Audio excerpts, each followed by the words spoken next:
इंसानों ने जब भी आसमान की तरफ देखा तो इस तजस्सुस में बढ़ गया कि इतनी बड़ी कायनात, इतने सियारे कैसे वजूद में है, क्या हम इंसान भी इन पर कभी जा सकेंगे। ऐसा ऐसा जब इंसान को अल्लाह पाक ने अक्ल सलीम इस्तेमाल करने की तौफीक दी और जब वो चांद पर कदम रखने में कामयाब हुआ तो वो इससे भी आगे सोचने पर मजबूर हो गया, क्या इस कायनात में कुछ ऐसे सियारे भी हैं जो हमारी ज़मीन की तरह हो, जिन पर ज़िंदगी गुजारना मुमकिन हो। इसी खूब रिसर्च को साइंटिस्ट ने कभी भी नहीं दबाया और पूरी हिम्मत और कोशिशें जानने में लगे रहे और इस खोज में इन्हें बड़े बड़े चौंका देने वाले हकायक जानने को मिले, जिनमें से एक टाइटन का राज आश्कार होना भी शामिल था। इसी वीडियो में साइंटिस्ट की रिसर्च, जिसे टाइटन मिशन भी कहते हैं, उस बारे डिटेल से देखें किस तरह साइंटिस्ट को टाइटन यानी जमीन जैसे सियारे के बारे में मालूम हुआ और इस रिसर्च पर कितना टाइम लग गया था।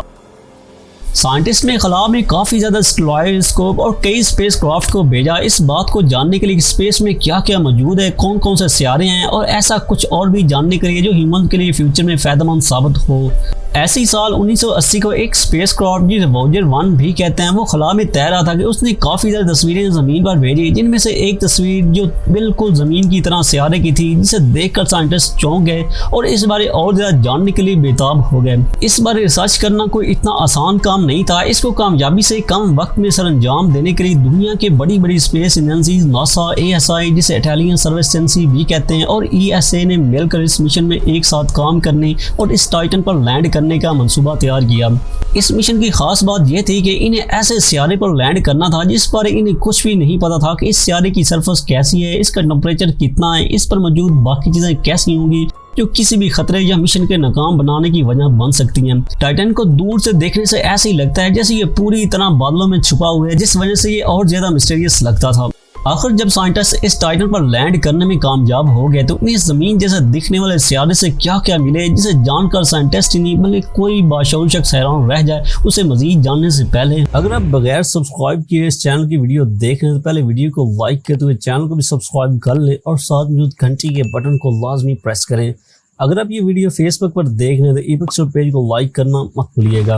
टाइटन को प्लैनेट लाइक मून भी कहते हैं। इसकी बुनियादी वजह यह है कि दूसरे सोलर सिस्टम जितने भी सियारे हैं उनमें चांद की तरह टाइटन ही ऐसा सियारा बनता है जिसकी सतह काफी ठोस है और इसके ऊपर एक गैसेस की लेयर भी मौजूद है। साइंटिस्ट का यह भी कहना है कि अगर यह भी सूर्य के गिर्द घूमता होता तो आज ये हमारी मरकरी, मरीख, जुपिटर की तरह हमारी सोलर सिस्टम का हिस्सा होता। टाइटन का साइज हमारे चांद से 1.5 गुना बड़ा है, जिसका एग्जैक्टली डायमीटर 5150 किलोमीटर बनता है और इसका मास चांद से भी 80% तक ज्यादा है। वॉयेजर 1 की कुछ और इंटरेस्टिंग तस्वीरों को देखते हुए साइंटिस्ट ने 15 अक्टूबर 1997 को कैसिनी और ह्यूगन स्पेस क्राफ्ट को टाइटन की तरफ भेजा। जमीन से टाइटन काफी दूर होने की वजह से 7 साल की तवील अरसे के बाद ये कैसिनी 1 जुलाई 2004 को टाइटन की ऑर्बिट में दाखिल होने में कामयाब हो गए। कैसिनी से पहले कुछ और भी वॉयेजर की तरह स्पेस क्राफ्ट टाइटन की तरफ गए थे, पर वो काफी दूर से गुजर गए जिन्होंने कुछ खास डाटा नहीं भेजा था। पर कैसिनी का मकसद सिर्फ ये था कि इसने टाइटन को पूरी तरह एक्सप्लोर करना है और इसको और ज्यादा कामयाब बनाने के लिए कैसिनी के साथ एक और स्पेसक्राफ्ट टाइप भेजा गया जिसे टाइटन के साथ बिल्कुल ऊपर लैंड करना था, जिसे हम ह्यूजन कहते हैं। इसको एक ESA कंपनी ने डेवलप किया था जबकि कैसिनी को नासा ने डेवलप किया था। 24 दिसंबर 2004 को वो दिन आ जाता है जब ह्यूजन कैसिनी से अलग होकर टाइटन की सरफेस पर लैंड करने के लिए आगे चला जाता है और इसी टाइम में कैसिनी ने कई तस्वीरें टाइटन के ऑर्बिट में रहकर जमीन पर भेज चुकी थी। ये तस्वीरें वॉयेजर की निस्बत बहुत ज्यादा वाज़ेह थी, जिसने इस मिशन में और ज्यादा सस्पेंस पैदा कर दिया, जिसकी तस्वीरें आप अपनी स्क्रीन पर भी देख सकते हैं। पर इसमें एक बात यह भी जानने वाली थी कि टाइटन पर नजर आने वाले सफेद बर्फ के मदद धब्बे, ये सब कुछ क्या था, जिस पर ह्यूजन की तस्वीरें भेजने से पहले साइंटिस्ट ने खुद से यह भी अंदाजा लगाया कि हो सकता है कि सफेद समंदर हो। पर जैसे जैसे ह्यूजन टाइटन की सरफेस के करीब होता जा रहा था, साइंटिस्ट और ज्यादा शॉकिंग हालत में जा रहे थे।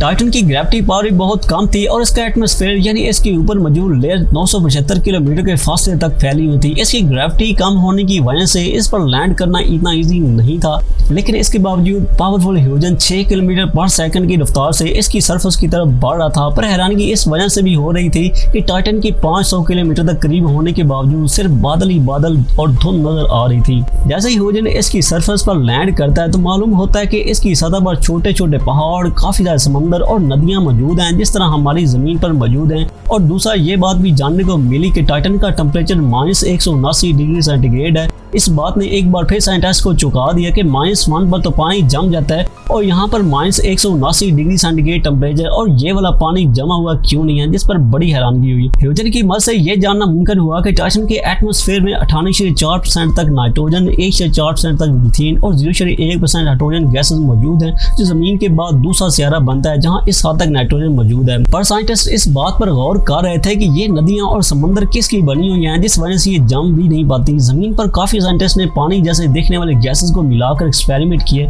तो मालूम हुआ कि अगर मीथेन की मदद से पानी जैसा लिक्विड हो तो -200 डिग्री सेंटीग्रेड पर भी नहीं फ्रीज होता। एक चीज यहाँ तो वाज़ेह हो चुकी थी कि अभी तक तमाम रिसर्चर इस बात को यकीनी बना रहे थे कि टाइटन ही अभी तक एक ऐसा सियारा है जो जमीन के बिल्कुल जैसा नजर आ रहा है। इस पर समंदर भी मौजूद हैं, पहाड़ भी हैं, पर फिर भी ये चीजें थोड़ी सी जमीन से मुख्तलिफ हैं। जैसे टाइटन की सतह मिट्टी से नहीं, हाइड्रोजन और बर्फीले पानी से बनी हुई है और टाइटन पर नजर आने वाले ऊंचे ऊंचे पहाड़, मीलों दूर फैले रेगिस्तान, ये सब कुछ बर्फीले और इस पर मौजूद लिक्विड मीथेन, जबकि पहाड़ जमे हुए पानी थे। टाइटन ऐसा सियारा है जो हमसे लाखों किलोमीटर दूर है और इस पर हमारे इंसान के बनाए हुए गैजेट सक्सेसफुल लैंड हुए। इससे पहले अभी तक कोई भी जिंदा मखलूक यहाँ पर होने का आसार नहीं मिला था।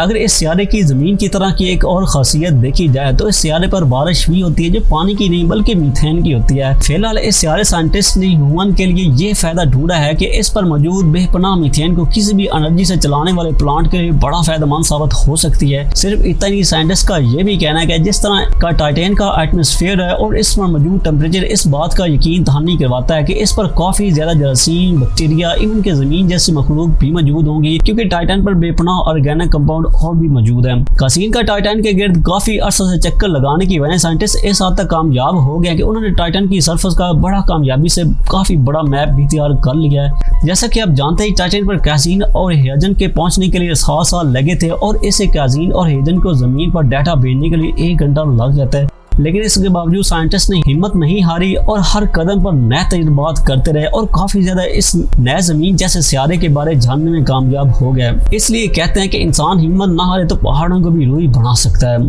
अभी तक इस पर मौजूद मीथेन गैस के बारे एक साइंटिस्ट ये भी कहते हैं कि इसको हम किसी भी पावरफुल एनर्जी प्लांट के लिए इस्तेमाल कर सकते हैं, लेकिन इसको इतनी दूर से ज़मीन पर लाना कैसे मुमकिन है, अभी तक साइंटिस्ट इस बारे सोच रहे हैं। कि उम्मीद है कि आने वाले दिनों में साइंटिस्ट इसका भी कोई ज़रूर हल निकाल लेंगे। आज की वीडियो अपने इख्तिताम को पहुँचती है। वीडियो में दिखाए जाने वाले साइंटिस्ट की इतनी बड़ी खोज और कामयाबी को जानकर आपने कैसा महसूस किया? आप इस सियारे के बारे और भी कुछ जानते हैं जो इस वीडियो में ना बताया गया हो? कमेंट बॉक्स में जरूर शेयर कीजिएगा। वीडियो वीडियो को लाइक करते हैं, व्हाट्सएप और फेसबुक शेयर कर दें। मिलते हैं नेक्स्ट वीडियो में नए टॉपिक के साथ। तब तक के लिए अल्लाह हाफिज़।